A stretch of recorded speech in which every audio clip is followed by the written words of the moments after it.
বিহারে চলমান গুন্ডারাজ খতম করেছেন প্রধানমন্ত্রী নরেন্দ্র মোদী। এখন বিহারে চলছে উন্নয়ন আর শান্তির পথে।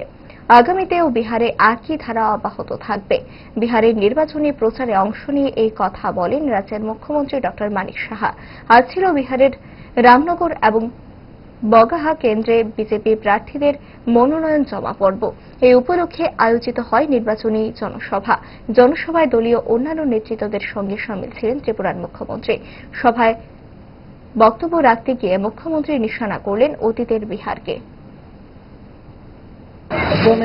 बिहार ने जो प्रगति की वो किसी चमत्कार से कम नहीं है और ये जो रफ्तार अभी बिहार को मिल गया है वो रफ्तार को पकड़ के और आगे कम से कम 2 गुना 3 गुना ये विकास होना चाहिए। माननीय प्रधानमंत्री जी एक टारगेट हम लोग को दिया है जो विकसित भारत 2047 में अब तक 2047 में, और उन्होंने ये कहा है कि हमारा जो टारगेट है जो आप जानते हैं 11 स्थान में अर्थनीति में हम लोग स्थान था, 11 स्थान से अभी हम लोग 4th पोजीशन में चले आए और 2047 के पहले बल्कि हम लोग 30+ जो मार्किन ट्रिलियन डॉलर वहां तक हम लोग को पहुंचना है और उस हिसाब से बिहार का जो सहयोग ज्यादा होना चाहिए।